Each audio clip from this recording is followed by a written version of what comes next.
So who do we got here? We have Book Davies and Pekka. Good afternoon, ladies and gentlemen.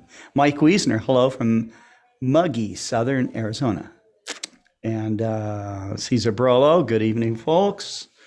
Martin Eastburn, howdy from East Texas. Eduardo Simone, good afternoon, everybody. Brian Fanning says hello, and Harold Locke says good afternoon, Stargazers. Terrific Tuesday, that's right. Caesar Brolo, sorry, afternoon for Central Time. That's right. Book Davies, yeah, that new Shepard rocket is pretty cool. That's right. So we have a very historic day today. We've got, today was the Apollo 11 moon landing that happened just after noontime. I think it was based off of Central Time. So they spent, I think it was It was 21 hours or something. It was 4:20 or 4:30 in the afternoon Eastern time. Eastern, okay. So that's It's just about an 3:30. hour, so 3:30, something like that. Is that Yeah, right? yeah, I think something like that. Yeah. Yes. It was like 21 hours that they were on the surface of the moon, of which I think 7 or 8 hours of that was spent sleeping. So Or trying to sleep. we're trying to sleep. That's right. I don't know how you could sleep in that kind of environment. Yeah, kind of standing up, right? I mean, I I think don't they had know. a hammock, but the excitement of it, and going through Yeah. your head, getting it Yeah, right. you would keep looking out the window, right? So, uh, Eduardo Simon, did Jeff Bezos make it to space? Yes, he did. Briefly, they got into orbit, not orbit, but No. weightlessness for about 3 or 4 minutes. And, what was, very historic about it was that the oldest astronaut and the youngest astronaut both launched at the same time on that. So, pretty cool. Right.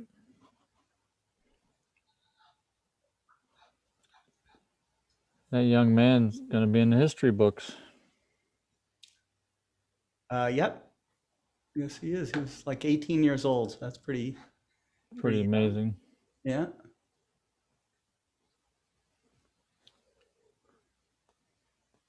I guess that's one way.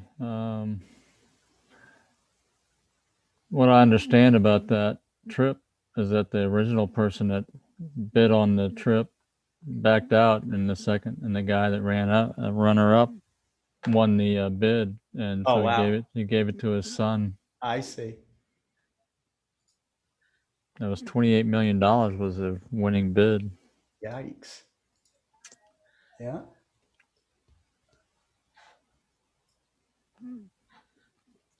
The funny thing there, that went to charity. Basically, all that money went to charity. Yeah. I think. But it's interesting because Dennis Titov spent a week on the space station for $20 million. Right. Yeah, and I think he got the full-blown training, astronaut training. Oh, yeah.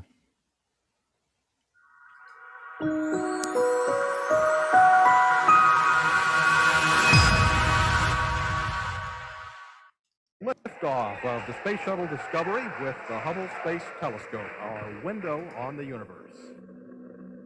Mission Control, Houston.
Well, hello, everybody. This is Scott Roberts and Jerry Hubbell, and you're watching the 162nd episode of the OpenGOTO Community Live program. So, 162. yeah, Pretty good. We have gone through all kinds of topics on this program. This time, we're going to talk about spectroscopy and how to get started. And I think Jerry's got a couple other things he wanted to discuss as well. So There's some tools and some other things, just some Yeah. mishmash. I guess could be called a mishmash of spectroscopy topics. yeah. I didn't prepare any. Typically, I don't prepare a formal presentation. I just grab information from different sources that I've gathered over the years, and including my book. I'll show a couple pages out of my book, some text. Well, you did write a book, so Yeah, right. And Right. That's a lot of preparation. and well, it wasn't specifically for this presentation. That'd be We're here like to give them a Svengali. quality presentation. Exactly. I wrote this book so that I could give this presentation. So I'd never today. actually have to prepare for And anything. I knew anymore. it was going to take place in about 6 or 8 years, right? So Yeah. Yeah, it's good. You just say you're already ready. that's so right. There you I'm go. already ready. Anyways, it was a pretty fun way to start out today, watching Blue Origin go up and, just, knowing that really, I mean, the whole idea of space tourism is now kind of fully ushered in, with Branson and Bezos kind of leading the charge with that. I still see Elon Musk. I mean, he may have, in fact, probably will have space tourists going up, but he's been more aligned with kind of the professional side of space. Well, but they've got those 4 astronauts going up in the fall sometime. The 4, what is it called? That's a private. Is it all private? That's all private. There you go. So he didn't join in. Yeah.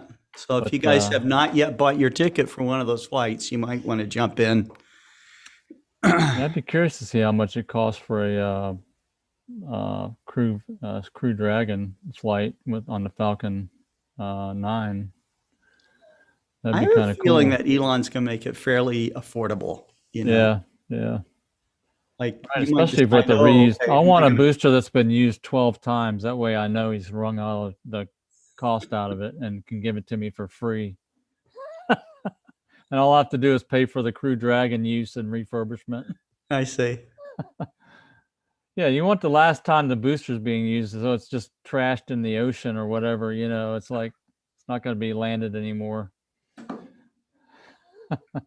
Just get the more discount flight. That's right. Get the most discounted flight you can get away with a well-used booster that works.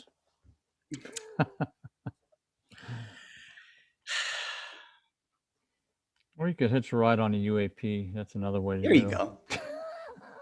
You're in rare form today. You knew I could transition to that at a moment's notice, right? Yeah.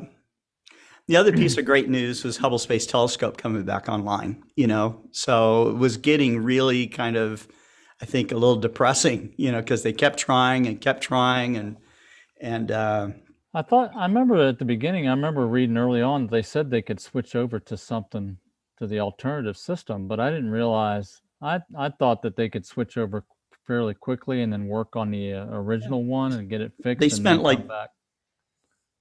15 hours straight going Trying through. to, and it was like develop new procedures and things to do that switch. So, and apparently I don't know if their plans are risky because it was a hardware switch too. So right. So, it seems. I wonder if they're going to go ahead and, since they've switched over to that other system, they can work on the original one and just rip it apart and figure out what's going on with it. Maybe I don't know. That'd be kind of interesting if they could. Well, they probably don't want to mess with it though. It's working now. Let's not touch it now. It's working. It's working. Don't mess with it.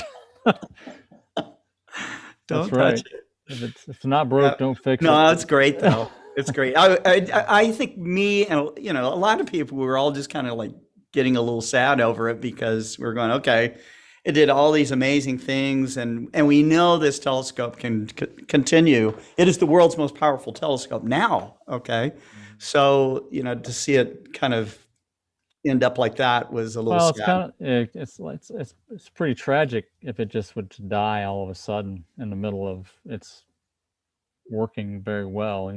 It's not it's like anything else. You don't know when it's gonna fail.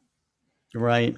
We're kind of it's kind of living on borrowed time. It's been almost 10 years since the last servicing mission. Maybe what they should do is think about kind of like the last hurrah, like they did for Cassini, where we're not going to crash it into something, but we just make it stare out Yeah, right. the cosmos for, like For this however long it billion hour lasts.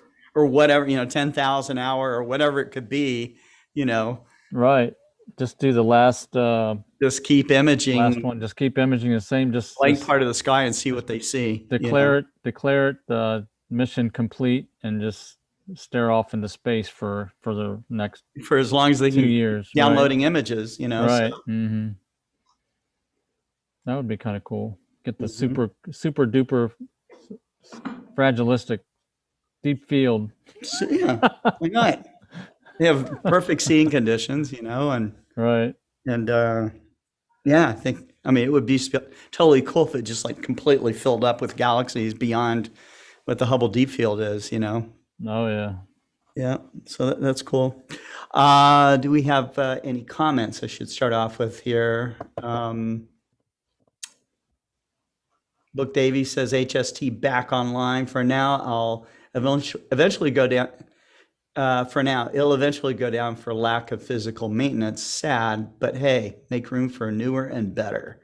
Yep, James Webb's coming. So, and that's supposed to be this year, right? This year. Launched in October or November, something like that. I think it may have been delayed a couple weeks because of it's not because of the spacecraft, it's because the Ariane 5 rocket was delayed for some reason. I see. I think actually early this year it failed, and they had to make sure it worked because they're banking on that rocket working. And if it fails, then that's bad news. It's bad news for. And they had a failure this year with the rocket, so they have to. So I think it delayed it a little bit. Is what I understand. Better to wait. Yeah, better to wait. We can wait. We can wait another year if you need to. Yeah. I mean, this thing, I don't know how long the James Webb's supposed to be. I think it's got a 10-year lifetime or something, maybe. I don't know what it is. It's not that long, but again, they're going to extend it probably a couple times, I imagine. Hopefully not 10 years from the time they built it, right? So, well, because then they would just have yes, that's right. a very short time left. I guess they had time to figure out how much consumable storage space they wanted to put on the spacecraft to make it last longer. I don't know. Well, I'm going to wish it well. It seems like I think maybe the scientists at NASA kind of hedged their bet a little bit because almost all the science missions have lasted, unless they, something happened pretty quickly, like on impact or something. But those rovers have lasted so long, and I was looking at the Viking 1 mission that lasted 6 years. I was surprised. Cool. I didn't realize that either. Right. Yeah. And back then it just kind of fell out of the news, and then we figured, okay, well, it's probably done. Yeah, it wasn't like we were getting updates or anything. Right. Exactly. Right? It's like, yeah. So. But it was a big deal when it happened, for sure. It was the first landing on Mars. So, and we got to sniff the air and I think scoop the ground, and it's pretty ambitious. And cook some dirt and see what's inside. Yeah, pretty ambitious. So they would have done. Do you think they did spectral analysis of the dirt? Yeah, they did. Yeah, they did that type of work. They had I think they had a mass spectrometer on there and some other things, and I know they had a heating element to heat some material up and outgas it and analyze the gas and stuff like that. Yeah, just real basic stuff. I mean, compared to today's technology, it was pretty bare bones stuff, but it was expensive bare bones stuff. You know, it was based. I don't know if they. It's kind of interesting to think about what kind of instruments they send up there, because are they really? They can't be really just lab instruments that they've retrofit into the spacecraft. They have to be designed specifically using the lab level of technology, but also it has to be pretty robust. So Oh yeah. it's kind of like we have a system at the we had a system at the nuclear power station that measured feed water flow, but it used kind of like a radar system. It had different. It had an emitter and a detector in this pipe section of pipe, but it was like 30 different sensors that measured. It's called a time of flight measurement for the flow rate, Hmm. and he uses Doppler shifts and all this other fancy. Is a lab instrument that they All right. retrofit into a power plant environment, and it was really pushing the envelope on that instrument, making it work right in a hot environment like at the plant where it was mounted at. So that's the closest thing I can think of that would be similar to a spacecraft, where they fit a lab instrument into a spacecraft that had to be pretty robust. Yeah. Yeah. I mean, to handle just the pressure of liftoff and Mm-hmm. all those G forces and Right, you're trying to make very temperature precise. extremes and Yeah, trying to all of make that stuff. precise measurements, and you got to calibrate the thing right to very tight tolerances, and Yeah. And then then they you had to send it land on off. Mars with it. So, Right, and then you have to reset, then you have to recalibrate it or check the calibration and mhm. understand, okay, where is it not working right and where is it working correctly in the sensors. And there's a lot of flexibility in the software that lets them do all that kind of stuff, I imagine, today compared to, and it's amazing that you can reprogram a spacecraft with up-to-date thinking and firmware and software, and make it all be like a brand new instrument, basically. Hmm. Right. Yeah. But hats off to those people that are handling Hubble Space Telescope. I think the whole world breathed a sigh of relief. So that's so cool. Yep. Um, Yep. Caesar Brolo says, it's an honor to be part of the OpenGOTO community. I see you tonight with the moon. So Caesar will be on tonight's 55th Global Star Party. Our 55th event is going to have Goddard Space Flight Center's Dr. Caitlin Aaron. She's going to be on. Caltech's Dr. Ellman will be on. We've got PhD candidate from Western College in Canada. He's studying lunar and Martian, I think, soils. And then we've got. I might have mentioned Seth Shostak, senior astronomer from SETI. He'll be on as well. David Levy, myself, if Jerry gets clear sky, Jerry. That's clear right now. Caesar Brolo, he'll be on taking images of the moon. Pekka Hautala is going to be on. So it should be fun. It should be a lot of fun tonight. Historic, and July 20th is a great day to celebrate these. The theme of the program is called Giant Leaps, and so It would be really awesome, Scott, if it was possible. You know what I'm going to say, don't you? You could no. invite Buzz Aldrin onto the program. I sent Buzz Aldrin a text message, saying, congratulations. But you know how many messages he gets like that on July I'm 20th? sure. Yeah, Mm-hmm. coming in from everywhere, so Yep. probably from dignitaries and all kinds of people wishing him. I'm sure he's booked up for the next 100 years to be someplace on He July could 20th. easily. Yep. Martin Eastburn was commenting on the instruments you're talking about. These instruments were defined, approved, and built to strict specs. They didn't just add something off the shelf. I remember Skylab as I worked on the Navcom bay one summer. There you go. Of course. Yep. Book Davies says it's going to be a great show tonight. Thank you. Billy's Astro. I saw the Hubble Space Telescope in the clean room at Lockheed in Sunnyvale, California. That is really awesome. Andrew Corkill says, yes, Pioneer was a miracle. Now our backyard photos rival the Pioneer photos.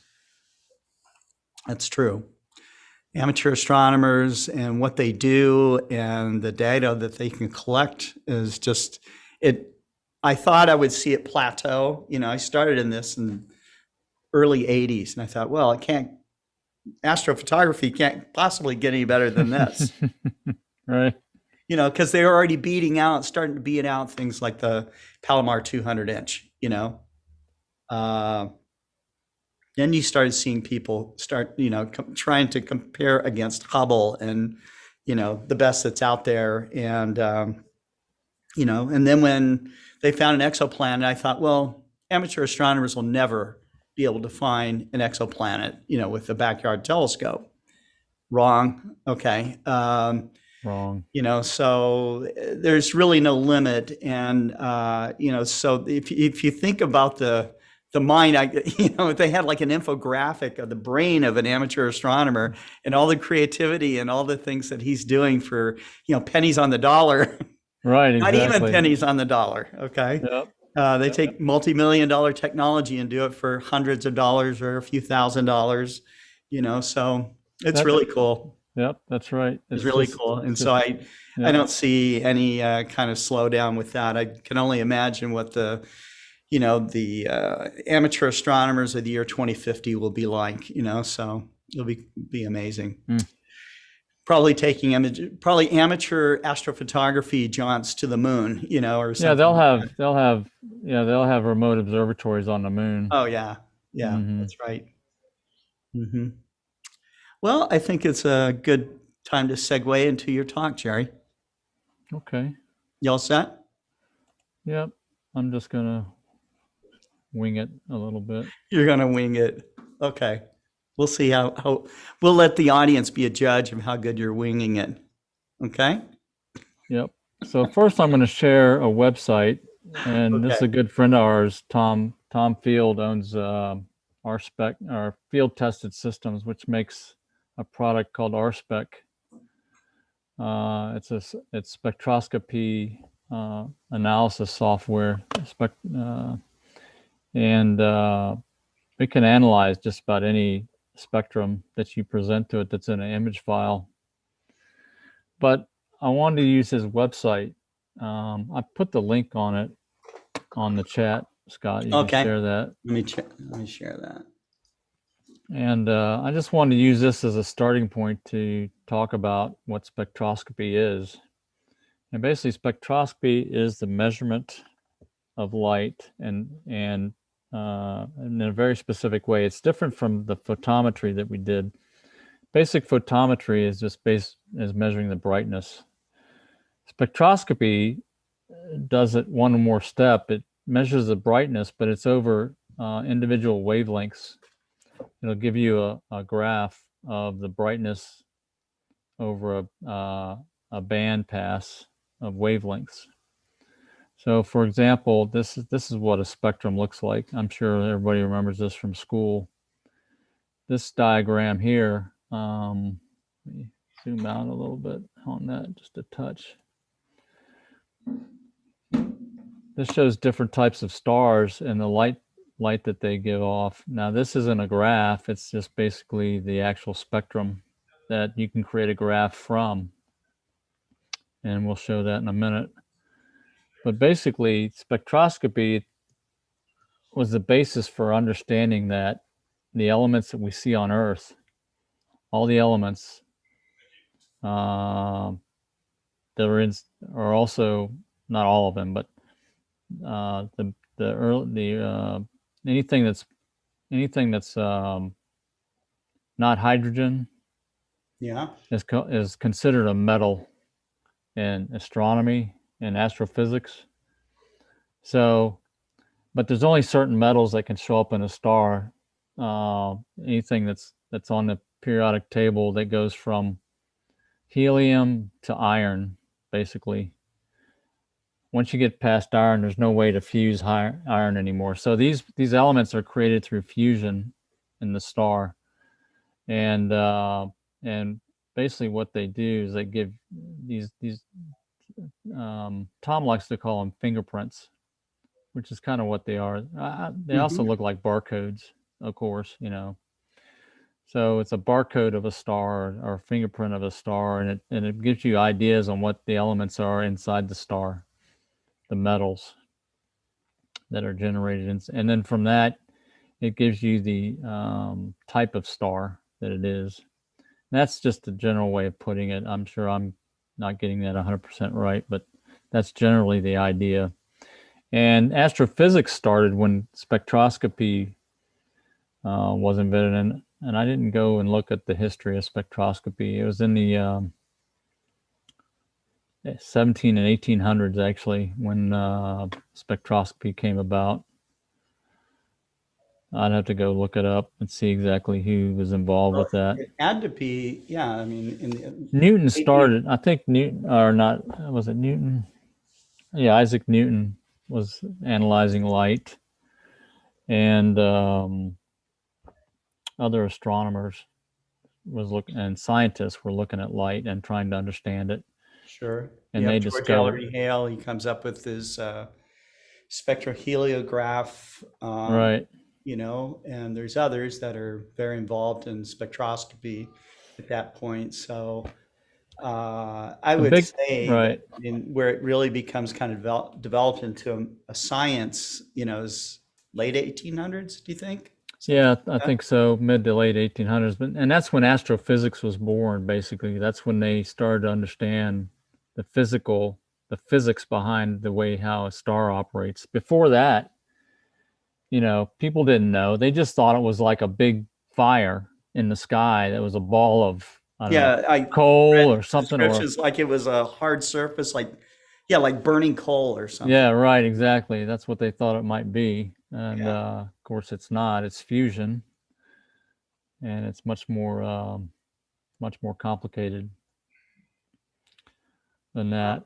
So now there's kind of related to this is a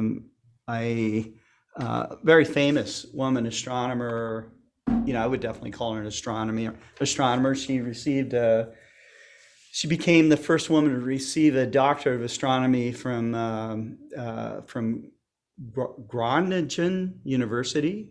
Let's see if you guys can tell who this is. A year later, International Astronomical Union adopted her method as the official spectral classification system. Oh, yes. Mm-hmm. Yeah. And gentleman, his name is Michael Murata. He sent some of these coins, these $1 coins to us. Okay. And this one, I don't think you can see this. Okay. Maybe you can see how shiny it is or something. But this one is devoted to Annie Jump Cannon. That's who we're talking about. Right. She classified the spectra of like 350,000 stars. And she could just look at a spectra for like 3 seconds and say tell you what kind of star it was. Yeah, that's amazing. Yeah. Well, it's like it's like recognizing a face, I guess, if you memorize the pattern. Mm-hmm. So I was going to say, so this is an example of a spectrum. So if you take those spectra and then graph it, okay, this is kind of what you would see with two different stars. This is Alberio, alpha and beta. Alpha's amber color and beta is blue, and you can see the two stars there. Can you see that pretty good? Is it big enough? I'll zoom up again a little bit more. So you can see, so the wavelengths down here is measured in angstroms. And the lower the number, the shorter the wavelength, which means it's hotter. Basically, the shorter wavelengths are with the hotter stars. So this is like a blue star. So you can see down here, this blue line is a blue star, and it's biased, that color bias. So you got more photons that are emitted. These are basically a measurement of the photons emitted in this frequency, in this wavelength. That's all it is, just a plot of flux, star flux, or photons emitted and against wavelength in angstroms.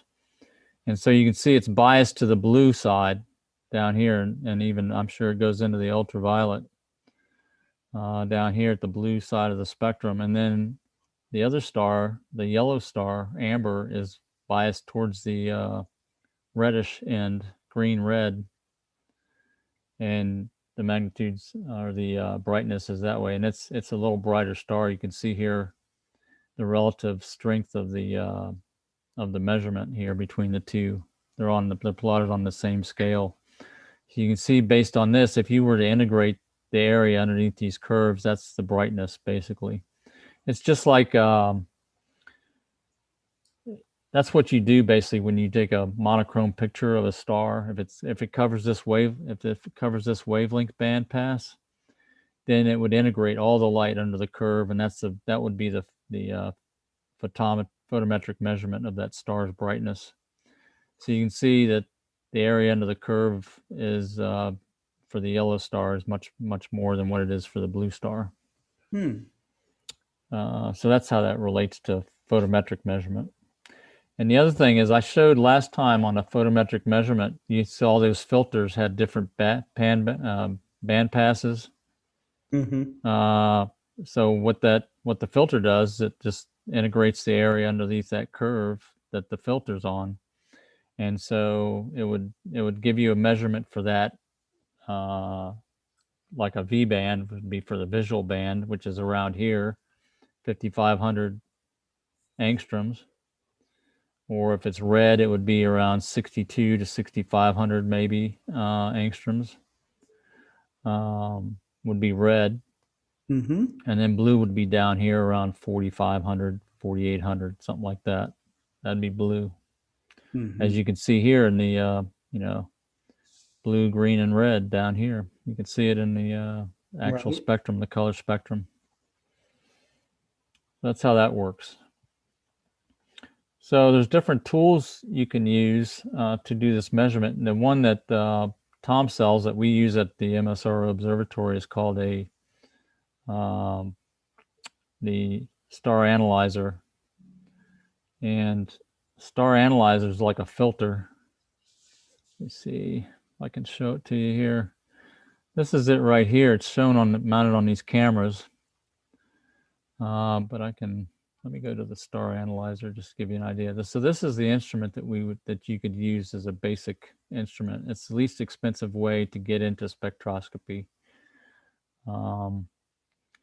And the Star Analyzer 100, there's another one called the 200, but the 100 is the one that you could start out with on a camera. You take a photograph of a star, and it would spread the light out. And this is basically what the spectrum would look like using a camera with this filter, basically. It's like a spectroscopic grating filter. It's not a filter, but it's a spectroscopic grating. And what this is showing, there's a couple things. If you notice, if you were to look at a reference spectrum of Vega, I don't show it here. I'm going to show it on another one. But if you look at a reference spectra of the star, well, we saw it on this other, on the other graph where it showed it was peaked at the bottom end and it sloped down smoothly, like a curve, So the actual spectrum starts here and then starts down like this, right? That's the way the spectrum actually is. But this instrument doesn't show it that way. And the reason for that, people wonder, well, okay, I see the H beta line. I see other absorption lines in the spectra, but the shape is not right. And that's because the response of the CCD imager, this is the response of the imager. That's what this curve is. All right. So the CCD camera can only let certain wavelengths in, and it starts at 4,000 and then comes down and gets less and less sensitive when it gets up towards 7,000. So that's what that curve really is. That's the response of the CCD with the spectrum laid on top of it. And then you have to extract that to get the true spectrum out of it. And there's a whole set of tools and stuff for that. And that's what our spec does for you. I'm not going to get any more into that, just to explain what the graph looks like, what the graph is. And so I have a section in my book that I talk about spectroscopy. And let me go to that just for a minute. And stop my share.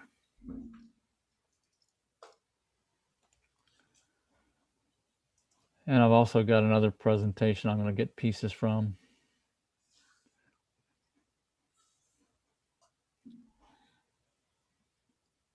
All right, share this again. Are there any questions so far about the general spectroscopy? What it Well, is? Jeff Wise is asking, well, who still uses a CCD camera? Well, I'm used to saying CCD camera, where I mean digital camera, basically. Digital. Astronomy, cool Yeah, an camera. Astro camera, which is basically everybody uses CMOSs today, but there are still CCDs out there. But so it's like saying Xerox for a copier.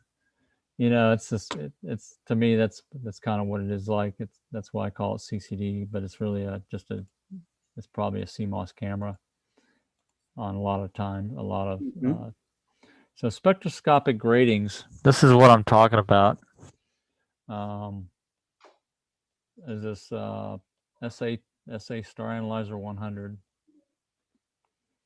and this was actually developed by Robin Leadbeater in the UK back about 15 years ago,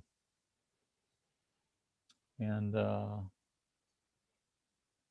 is it basically a diffraction grating like what they would use? Yeah, it's a diffraction grating. That's exactly Okay. what it is. And there's a special version of it that corrects for some errors in it, and I won't get into that. But there's Okay. two different versions of it. One includes it's got a prism, a really narrow prism on it that corrects some of the distortion that the actual star analyzer has when you try to analyze it. It corrects for that, and it's called a GRISM, a GRISM. A GRISM. So that's a term that anybody that's interested can go out and look for prism. That. Okay. A grating, right? It's a grating and a prism. It's a GRISM. I didn't just make that up. You just made it up. Great. No, I didn't do that. It's real. You go look for it. So this is what a corrected measurement would look like. Okay, This is one that I did back when I wrote my book 10 years ago or 8 years ago. I guess it's been almost 10 years now. It's been normalized. So there's two types of calibrations you have to do with the spectrum. You have to calibrate it for wavelength. So you have to say, okay, this peak, I know this peak is the hydrogen beta line. I know this peak is the hydrogen gamma line. Can you see that very well? It's not really distinct, but yeah, I mean, it's big enough to see. Yeah. There you go. That's better. If you can move it up a little bit. Yeah, let me slide.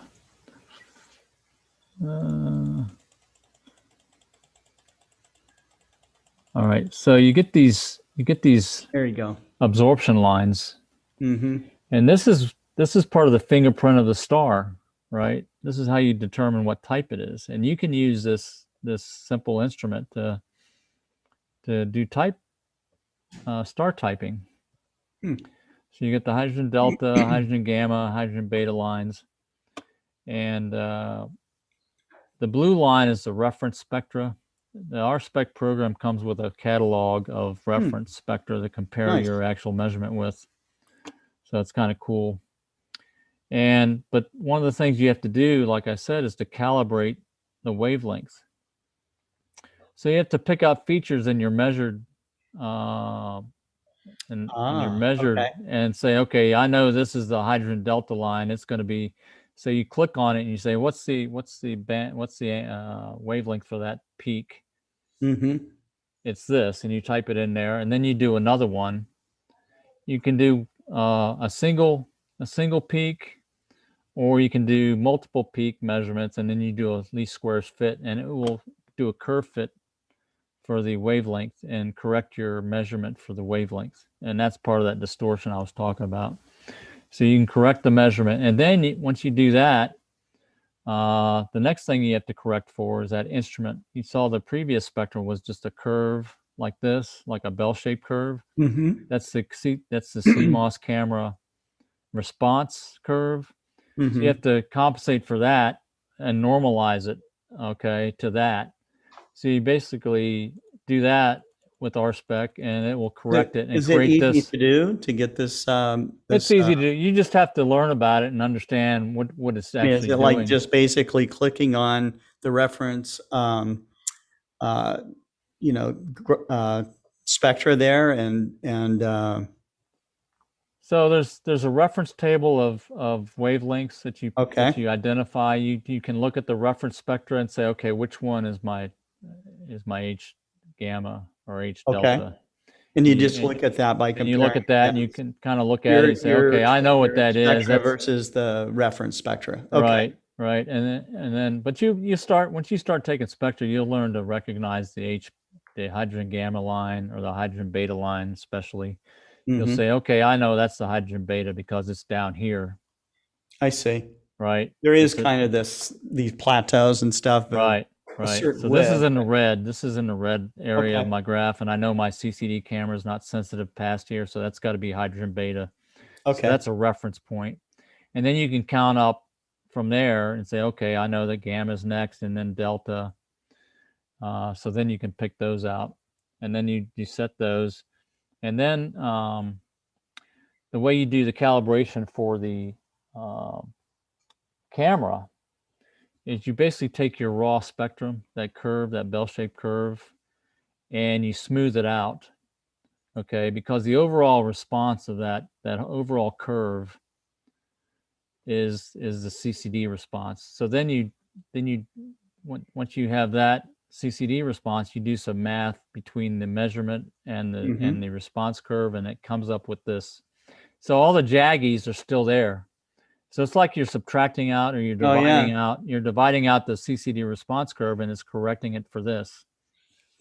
Is some of the differences that I see here due to seeing conditions or? Not really. The spectrum, when you Scintillation take data for the spectra, it's the raw data. And let me go to the next thing, and I can show you kind of what that looks like.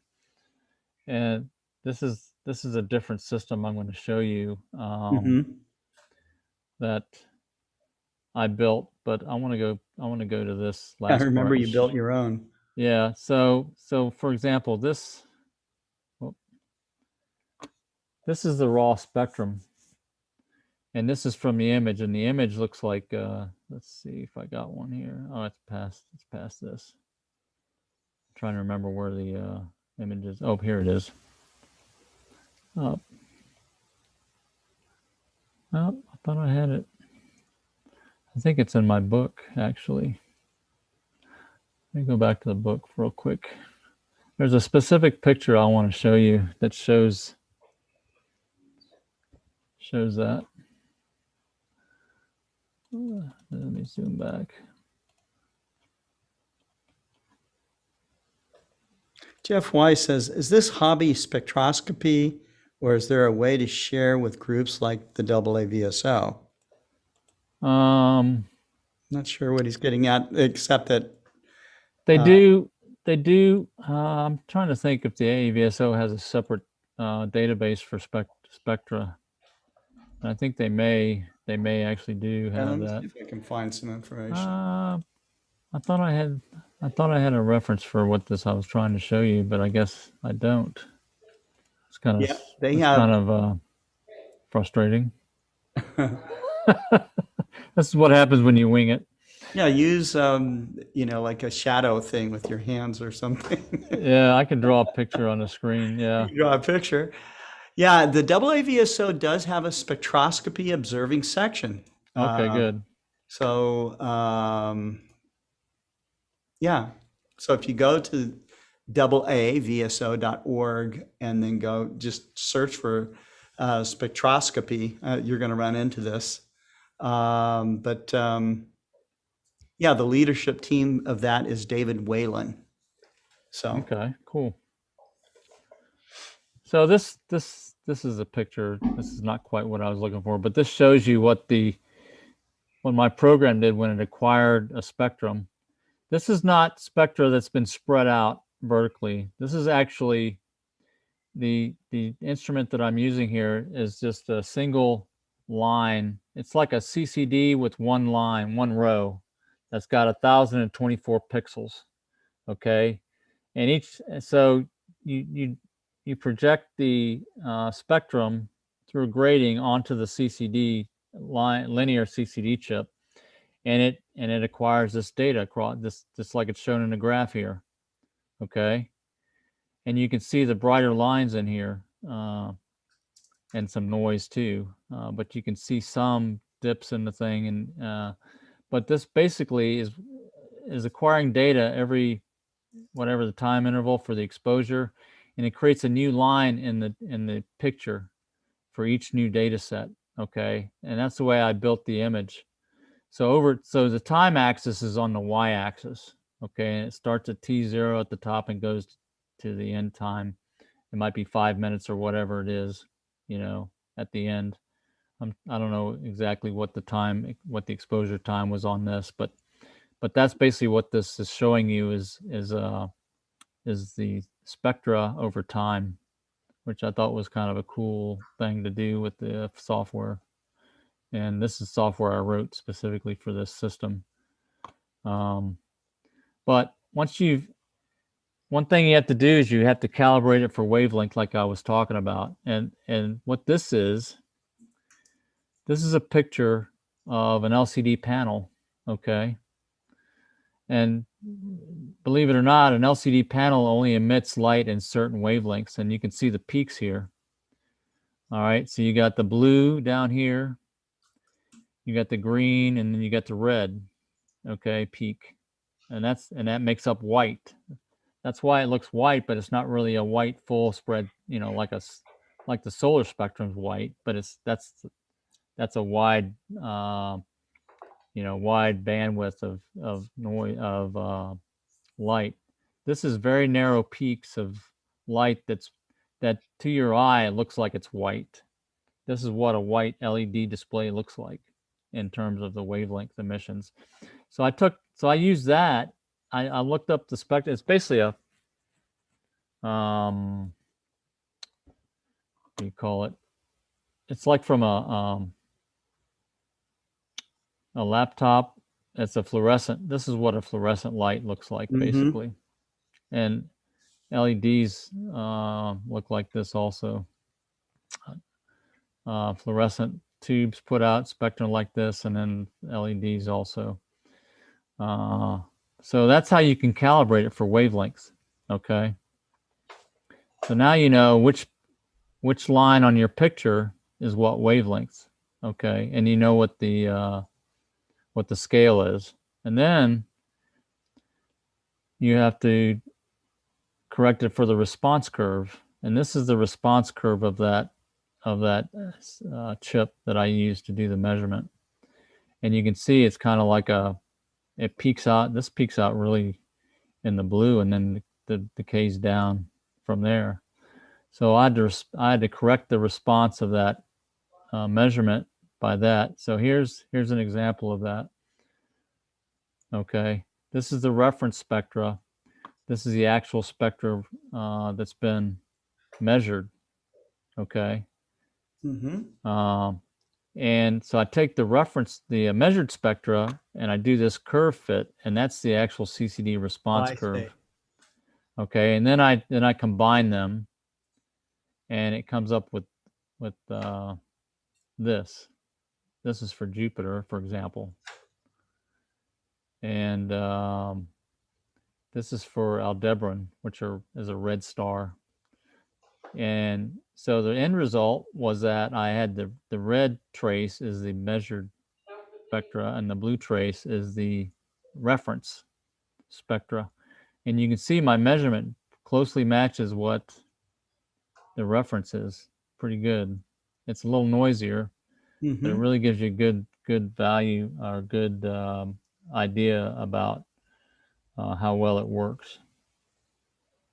Now this instrument was more sensitive than the spectral grading that I showed before that you can get started with, but you could do the same. But the with the RSpec software, the process is exactly the same for doing the calibration and the wavelength calibration and the normalization for the CCD response.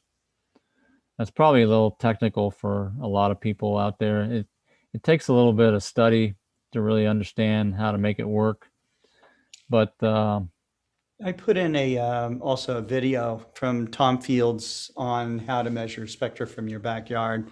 And I think he kind of really walks them through it. yeah, that's right. He's got good videos on his website. So I would definitely go visit his site if you're interested in spectroscopy. Yeah, we really got to give him a big shout out. I mean, he is someone who, I mean, for many years has tirelessly shown amateur astronomers how to make spectra with their amateur telescopes. So right, and he's got the.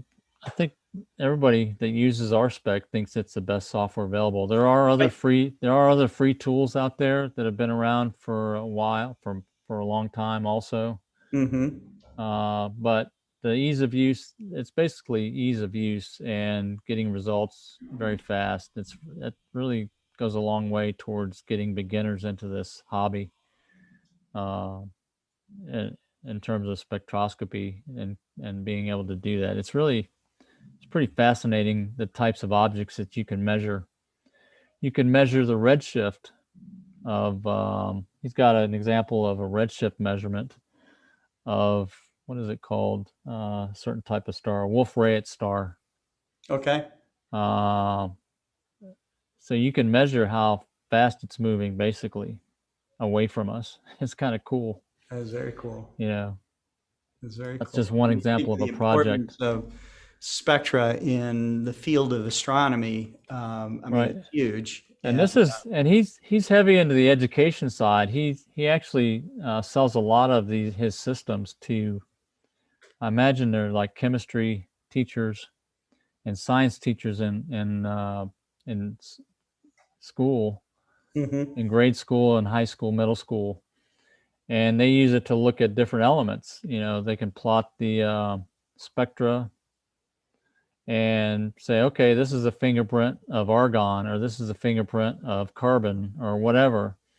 And you can say, oh, this is an earthly gas that's available to us on Earth, and it matches what's in the star. Right. So that's kind of cool to understand that was the biggest discovery that spectroscopy made back in 1800s, was that the stuff that's in the universe is the same stuff that's here on Earth. Yeah, I think that's a big shock to a lot of people when they learn that, that so many processes are similar. I know that there have been other elements that have been discovered and stuff like that, and there are probably some very exotic processes that do happen in certain circumstances, but probably on a rocky planet, at a right distance from the sun, probably all the same things are working there as they work here. So right. Yeah. Right. And that's something that, just as a side, spectroscopy is going to be fundamental when the James Webb Space Telescope goes up to start looking at exoplanets, because what they're going to do with that is they're going to watch a planet pass in front of the star and watch how the spectra changes. And it's basically because the atmosphere of the planet is going to absorb light where it didn't absorb it, when it's not in front of the star. So they'll be able to detect that and measure it at some level and say, oh, there's methane in this atmosphere, or there's other kind of gases, right? Right. So that's going to be to me, that's going to be the most interesting measurements that it does in that regard. It's kind of cool. Interesting. Spectroscopy is the key to astrophysics. Right. It may be one of the first ways we discover life around, Hmm. you know, off of our planet. So Right. very interesting. So what's next on your horizon, Jerry? So the next few talks are going to be actual. I think I'm going to, well, when I made the outline of all the different episodes, my plan was to demonstrate some of these techniques. Not, we've talked about them and people see how they work. Now I'm going to try to demonstrate some of the imaging that I took, some of the processing of the data to bring out the details, do an astrometric measurement, a photometric measurement, light curve work, and then do some spectroscopy and show how that works. Going, kind of like a lab portion of this talk. Mm-hmm. That's my goal for the And next few excellent. Okay, episodes. great. Okay. Mm-hmm. Well, hopefully you learned something new today. And maybe some of you are so inspired to try out some spectroscopy for yourself. Again, we highly recommend Tom Fields and the RSpec software. I've seen it work. Jerry's used it. Watch his videos; they're all Yeah, good. in his videos. Yeah. And if you ever get a chance to meet Tom, you'll really love the guy. Mhm. He's just very friendly. Got a great sense of humor, and very, very knowledgeable guy. So, and I think that's all I have for right now. Jerry, do you got Yep. anything else you want to share before we wrap it No, up and I get ready think, for Global Star Party? No, I think today's a historical day, and Yeah. it's good to celebrate it. Right. I agree. Also, I did want to pass on that Kent Martz and I did do some site inspection for possible place to watch two eclipses, one in 2023 and 2024 from the same spot. Okay. Oh, that's neat. That's something we're kind of working on in the background. We have to put together our plans and our proposal and get formal sign off on it. But so far, so good. It looks good. So, and we will. We're not going to price gouge on this.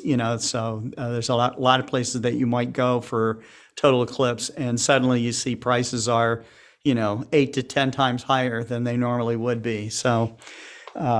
Especially when it comes to things like a hotel or any place to stay during the Yeah, right. Casper, Wyoming area where we were at for the 2017 eclipse. We did see Motel 6 hotel rooms going for $850 a night. It was just it was crazy. So Mm-hmm. Yep. yeah.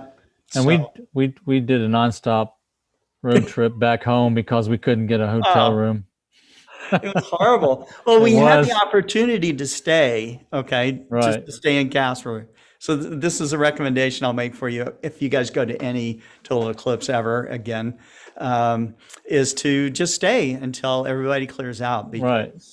it's, everybody does this for the eclipses, and then, it takes a while. In the case of people going back to Colorado, back to, were they driving back to Boulder or Denver? Yeah, I think Denver probably. Denver. Anyways, I mean, Mm-hmm. the backup was, Yeah. 18 hours of Yeah, backup. we It was were on the crazy. main road. We headed off into the back road country, and we just drove the correct direction for a long time. Yeah, inching We took forward, and we we're got going to to run out of fuel. right. So Yeah, then we exactly. took off across Nebraska, right? Yeah, So, right. Yeah, we yeah. were and We went across straight off, Nebraska, and we go, didn't oh, we'll stop. get out a couple hundred miles, and then we'll find a hotel room. Wrong. Mm-hmm. So And we they traded had off. one hotel room for. Right, exactly. It was three guys, and they were gonna give us one hotel room for, it was hundreds of dollars for like. Yeah, I remember we stopped. and I said, can't "Well, remember. It we'll was just-" like one of the least expensive motels that you could find, which would normally go for, I don't know, $60 a night or something. So, right. but it was hundreds of dollars. So I Pretty got to funny. sleep. I got to sleep first, but then I got to drive the last leg of the journey. And Oh, that was grueling. It yeah, it was 24 hours of driving, pretty much. was grueling. Anyhow, we survived. So, okay. hopefully you guys are fired up about this.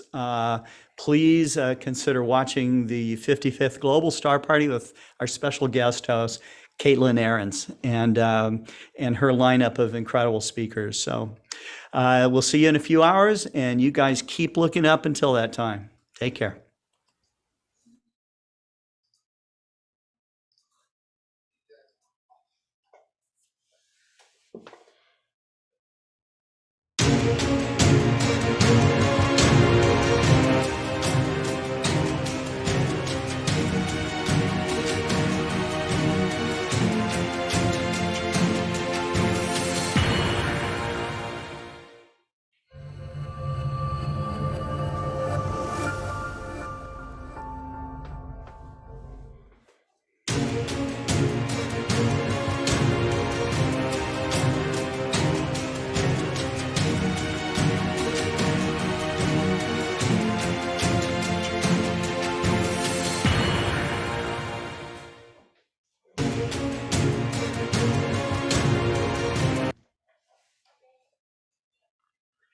Here's the Explore Scientific iXOS 100 Equatorial Tracker mount.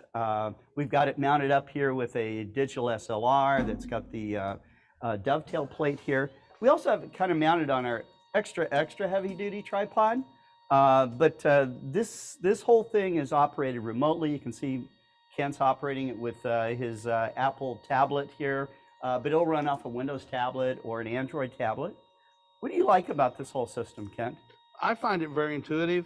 It's very quiet. Like any go-to system, there are things to learn. Sure. But once you learn those things, it makes it really easy to find stuff in the sky. Sure. Now, this is running our Explore Stars app. If you're going to do astrophotography, you need to be running it with a planetarium program hardwired to a computer. That's right. So ASCOM this runs program. wireless, wired, okay? It's super versatile. It not only has go-to capabilities, but you can also add a guide scope with an auto guider CCD type of camera onto it. So, and you know, the thing that you're gonna really love about this is the price of this instrument, which will fit neatly into your budget, I'm sure. So check it out, look online, check out the specs, give us a call if you have any questions.